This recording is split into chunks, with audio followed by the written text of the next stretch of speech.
Hi students, அனைவருக்கும் வணக்கம். இன்னைக்கு வீடியோல நம்ம என்ன பார்க்க போறோம் அப்படினா நோடல் அனாலிசிஸை பேஸ் பண்ணி தான் ப்ராப்ளம் பார்க்க போறோம். இந்த ப்ராப்ளம் வந்து பாத்தீங்கன்னா என்டையர்லி டிஃபரண்டா இருக்கு. நான் நிறைய வீடியோஸ் பண்ணியிருக்கேன் circuit தியரிக்கு.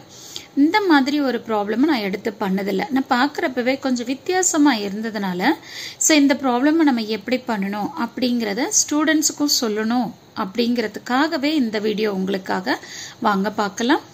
Draw a possible network having the following nodal equations and determine the nodal voltages. So, இதுதான் கொடுத்திருக்கிற equation. இந்த மூணு equation அவங்களே கொடுத்துட்டாங்க. கொடுத்துட்டு இதில் வந்து நம்ம என்ன பண்ணணும்? சர்க்யூட் டயக்ராமை போடணும். கொடுத்திருக்கிற ஈக்குவேஷனுக்கு தகுந்த மாதிரி சர்க்யூட் டயக்ராம் போடணும். அடுத்து நோடு வோல்டேஜை ஃபைண்ட் அவுட் பண்ணணும். ஓகேவா? சரி, இப்போ பாருங்க நமக்கு என்ன ஈக்குவேஷன் கொடுத்துருக்காங்க. 7v1 minus 3 into v2 minus 4 into v3 is equal to minus 11. Next equation 3v1 that is minus 3v1 plus 6v2 minus 2 into v3 is equal to 3. அடுத்து minus 4 into v1 minus 2 into v2 plus 11 into v3 is equal to 25. So இதுதான் கொடுத்திருக்கிற equation. நமக்கு ஒரு விஷயம் நல்லா தெரியும். Nodal analysis சொன்னீங்கன்னாவே இந்த மேட்ரிக்ஸோட format என்ன? G matrix into V matrix is equal to I matrix. Gங்கிறது வந்து கண்டக்டன்ஸ். கண்டக்டன்ஸ்ங்கிறது என்ன? ரெசிப்ரோக்கல் ஆஃப் ரெசிஸ்டன்ஸ் தான் கண்டக்டன்ஸ். இப்போ இந்த ரெசிப்ரோக்கல் ஆஃப் ரெசிஸ்டன்ஸ் நம்ம வந்து கண்டக்டன்ஸ் சொல்றோம்னு சொன்னோம். அதோட யூனிட் என்ன அப்படின்னா மோ, MHO, அதுதான் யூனிட். ஓகேவா? சரி, இப்போ நம்ம என்ன பண்ணலாம் அப்படின்னா ஃபர்ஸ்ட் இந்த கொடுத்துருக்கிற ஈக்குவேஷன்ல இருந்து மேட்ரிக்ஸை ஃபார்ம் பண்ணிக்கலாம். இது எப்படி ஃபார்ம் பண்ணணும் அப்படின்னா இப்போ ஃபர்ஸ்ட் ஈக்குவேஷன் எடுத்துக்கோங்க. V1ஓட கோஎஃபிஷியன்ட் என்ன? 7. V2ஓட கோஎஃபிஷியன்ட் என்ன? -3. V3ஓட கோஎஃபிஷியன்ட் என்ன? -4. ஸோ அதை தான் நம்ம இங்கே வந்து என்ன பண்ணியிருக்கோம்? கண்டக்டன்ஸ் மேட்ரிக்ஸில் எழுதியிருக்கோம். So V1 coefficient, V2 coefficient, V3ஓட கோஎஃபிஷியன்ட். ஓகேவா? அதே மாதிரி செகண்ட் ஈக்குவேஷன் எடுத்துக்கிட்டீங்க அப்படின்னா -3, 6, -2. தேர்ட் ஈக்குவேஷன் எடுத்துக்கிட்டீங்கன்னா -4, -2, 11. ஸோ இது வந்து கண்டக்டன்ஸ். இப்போ அன்னோனுங்கிறது என்ன? V1, V2, V3ங்கிறது தான் அன்னோன்.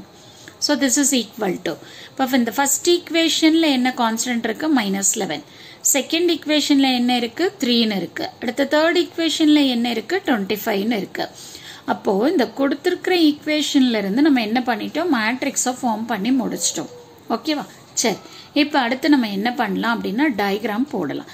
இந்த டயக்ராம் எப்படி போடுவீங்க? இது வந்து 3x3 மேட்ரிக்ஸ். அப்போ 3x3 மேட்ரிக்ஸ் அப்படின்னா உங்களுக்கு நல்லா தெரியும். ஜெனரல் ஃபார்மேட் எப்படி இருக்கும்? G11, G12, G13, அடுத்து G21, G22, G23, அடுத்து G31, G32, G33. கரெக்ட்டுங்களா? 3x3 matrix. Okay, into V1, V2, V3 unknown. இங்கே வந்து I1, I2, I3 அவ்வளோதான். இப்போ நம்ம வந்து பார்த்தீங்கன்னா ஸோ இதுல இருந்து ஒன்னொன்னு என்ன அப்படிங்கிறத வச்சு நம்ம என்ன பண்ணலாம்? டயக்ராமை போட்டுக்கலாம். இப்போ இங்கே வந்து டோட்டலாக எத்தனை நோடு இருக்கணும்? 3 நோட்ஸ் இருக்கணும். இப்போ நம்ம என்ன பண்ணலாம்? Node 1, node 2, node 3 first mark பண்ணிக்கலாம். ஓகேவா? மார்க் பண்ணி முடிச்சதுக்கு அப்புறமா நம்ம இந்த டயகனல் எலிமெண்ட்ஸை ஃபர்ஸ்ட் கவர் பண்ண வேண்டாம். ஆஃப் டயகனல் எலிமெண்ட்ஸ்ல இருக்கிறத நம்ம ஃபர்ஸ்ட் கவர் பண்ணிக்கணும். இப்போ ஜென்ரலா வந்து பாத்தீங்கன்னா இந்த நோடல் ஈக்குவேஷன்ல இந்த டயகனல்ல இருக்கிற இந்த எலிமெண்ட்ஸ் எல்லாமே நமக்கு எப்படி இருக்கும்? பாசிட்டிவா இருக்கும்.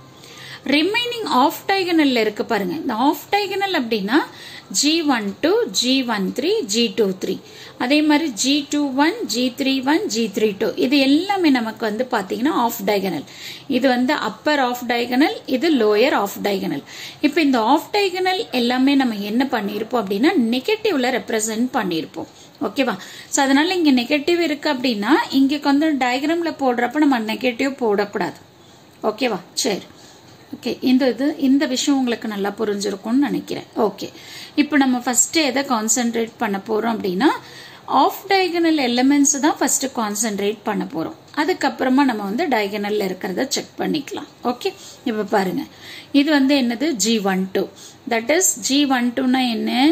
நோடு 1க்கும் நோடு 2க்கும் இடையில இருக்கிற வேல்யூ வந்து இந்த வேல்யூ. ஓகேவா? அப்ப நான் என்ன பண்றேன்? நோடு 1, நோடு 2 இதுக்கு இடையில இருக்கிற இந்த வேல்யூவை 3ன்னு எடுத்து எழுதிட்டோம். சரிங்களா? இங்கே மைனஸ் எல்லாம் போடக்கூடாது. ஆஃப் டயகனல் எலிமெண்ட்டுங்கிறதுனால நம்ம இங்கே வந்து மைனஸ் போட்டிருப்போம். பட் டயக்ராம் போடுறப்போ மைனஸ் போடக்கூடாது. ஓகேவா? சரி, அடுத்து இது என்னது நமக்கு G13. அப்போ ஃபர்ஸ்ட் நோடுக்கும் தேர்ட் நோடுக்கும் இடையில இருக்கிற எலிமெண்டோட வேல்யூ 4. ஓகேவா? சரி, அடுத்தது வந்து பாருங்க, இது என்னது 2 1. ஸோ அப்போ 2க்கும் 1க்கும் இடையில 3 வந்துருச்சு. அடுத்து வந்து பார்த்தீங்கன்னா 2 3. ஸோ 2க்கும் 3க்கும் இடையில எனக்கு என்ன இருக்கணும்? 2 இருக்கணும். அதனால 2க்கும் 3க்கும் இடையில 2 ஓம் போட்டுட்டோம். தட் இஸ் மோ. ஓகே, அடுத்து வந்து பார்த்தீங்கன்னா 3 1. ஸோ 3க்கும் 1க்கும் இடையில 4 வந்துருச்சு. அடுத்து 3 2. ஸோ 3க்கும் 2க்கும் இடையில வந்துருச்சு. அடுத்து 3 3. ஸோ 3 3 அப்படின்னா நோடு 3ல.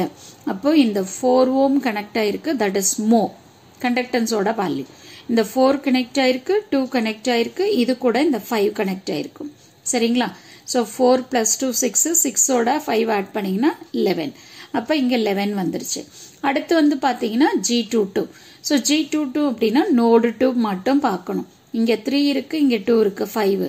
ஸோ இந்த 5ஓட 1 ஆட் பண்ணோம் அப்படின்னா 6 வந்துடும். அடுத்து நோடு 1 எடுத்துக்கணும். ஸோ நோடு 1ல நமக்கு என்னென்ன கனெக்ட் ஆயிருக்கு பாருங்க. இங்கே 3 கனெக்ட் ஆயிருக்கு, இங்கே 4 கனெக்ட் ஆயிருக்கு. அப்போ டோட்டலாக நமக்கு 7 வந்துருச்சு. ஓகேவா? சரி, இப்போ நம்ம என்ன பண்ணிட்டோம்? கண்டக்டன்ஸை முடிச்சிட்டோம். அடுத்து கரண்ட்டுக்கு வரும்.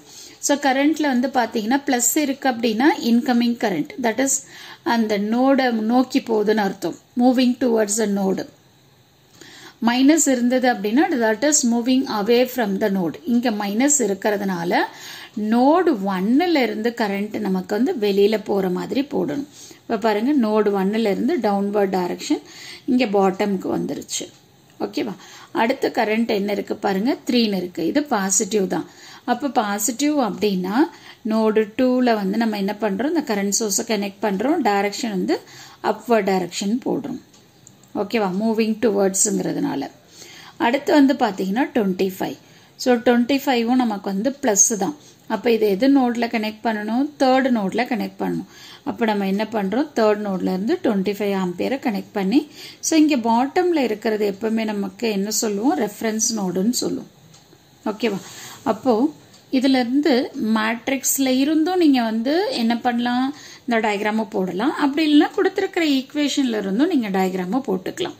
அவ்வளவுதான். ஓகேங்களா? ஸோ இதை பாருங்க, எவ்வளோ சிம்பிளா இருக்குல்ல.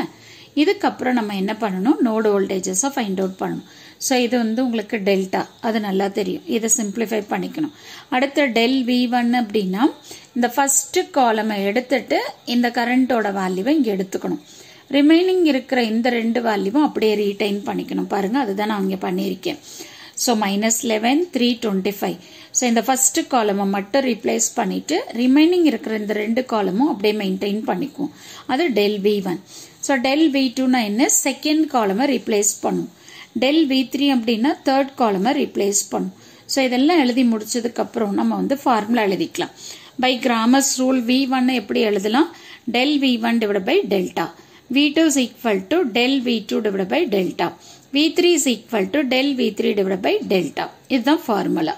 இப்போ நான் என்ன பண்ணேன் அப்படின்னா கால்குலேட்டரை எடுத்துட்டு டைரக்டா நான் என்ன பண்ணியிருக்கேன்? இந்த மேட்ரிக்ஸை சப்ஸ்டியூட் பண்ணி V1 V2 V3 ஓட வேல்யூ என்னன்னு கண்டுபிடிச்சிட்டேன்.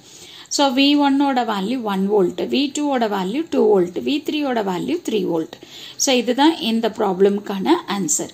பாருங்க எவ்வளோ ஈஸியா இருக்கு. அப்ப நீங்க இந்த மாதிரி வித்தியாசமா கேட்டா கூட நீங்க பயப்பட வேண்டாம்.